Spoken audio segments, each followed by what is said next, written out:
Amis du jour, chalutations. Pour les petits nouveaux, moi c'est Sekhmet et je vous souhaite la bienvenue dans mon podcast littéraire. Dans mon émission, je vais tenter 3 fois par semaine de vous donner envie de découvrir des livres de tout poil, récents et moins récents. Alors, si ça vous tente, c'est par ici la suite.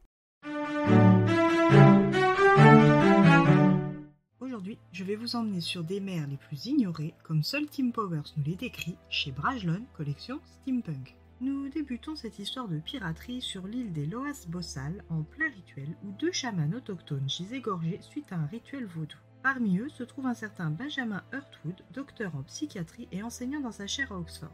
Il se tient au centre de cette scène sanglante et tente de communiquer et de ramener l'âme de sa défunte épouse Margaret.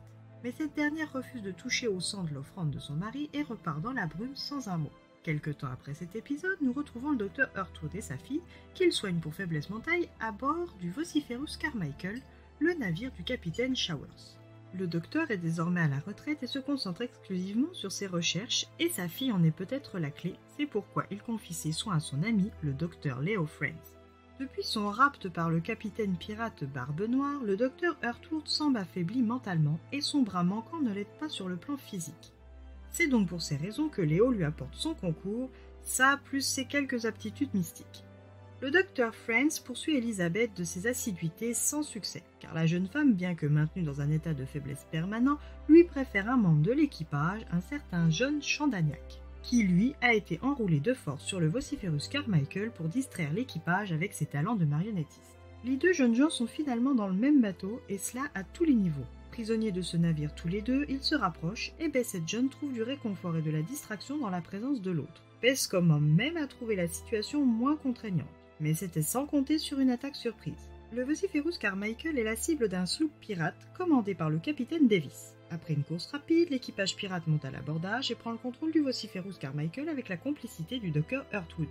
Car oui, après sa rencontre forcée avec le capitaine Barbe Noire, le docteur Hurtwood s'est mis à travailler pour et avec le capitaine, car ce dernier est très réputé pour ses pouvoirs mystiques et ses fonds colossaux, tout ce dont le docteur Hurtwood a besoin. Le bon docteur, accompagné de sa fille et de son ami le docteur Friends, repart à bord du Vociferous rejoindre son associé maître le capitaine Barbe Noire. John Chandaniac s'est battu avec le capitaine Davis entre-temps. Il a blessé. Il a donc 2 options, soit devenir pirate sous les ordres du capitaine Davis qui appartient à la flottille du capitaine Barbe Noire, soit la mort. John décide de vivre et devient Jack Shandy, le cuisinier du bateau, puis très vite le maître d'apprentissage du tir au canon. Sur un bateau pirate, la vie est loin d'être de tout repos, et John, ou devrais-je dire Jack, a pour objectif de retrouver et sauver Elisabeth. Pour ce faire, il va devoir utiliser toutes les cartes qu'il a dans sa manche afin d'y arriver. Mais la partie est loin d'être équitable, et les forces surnaturelles vont se joindre à la partie avec des enjeux et des objectifs qu'il dépasse, réduisant ainsi encore ses chances de l'emporter. Jack est joueur, et va tout de même tenter sa chance. Alors êtes-vous prêt à jouer cette partie inéquilibrée avec lui ? En lisant ce livre, je vois se dessiner les contours du scénario du film Pirates des Caraïbes et la Fontaine de Jouvence, un roman de piraterie et d'aventure pure. On imagine bien un Johnny Depp courant sur le pont des navires pirates ou un Geoffrey Rush à la barre, son chapeau à plumes flottant dans la brise marine, lors du vol du Vociferous Carmichael par exemple. À la lecture, les traits de Cara Knightley apparaissent tout naturellement pour le personnage de Bess, et c'est une véritable plongée que Tim Powers nous offre. Je ne suis pas surprise que ce livre ait inspiré le scénario, même si j'ai vu le film avant d'avoir découvert le livre. C'est un livre que j'ai eu plaisir à lire et que je vous recommande. Alors, pour ce mois de novembre, on part tous à l'abordage. Et bien voilà, j'en ai fini pour aujourd'hui. J'espère que cet épisode vous aura plu et vous aura donné des nouvelles idées de lecture. Si vous souhaitez découvrir d'autres petits bonbons littéraires tout droit sortis de ma bibliothèque, je vous retrouve le mardi 8 novembre prochain pour un nouvel épisode.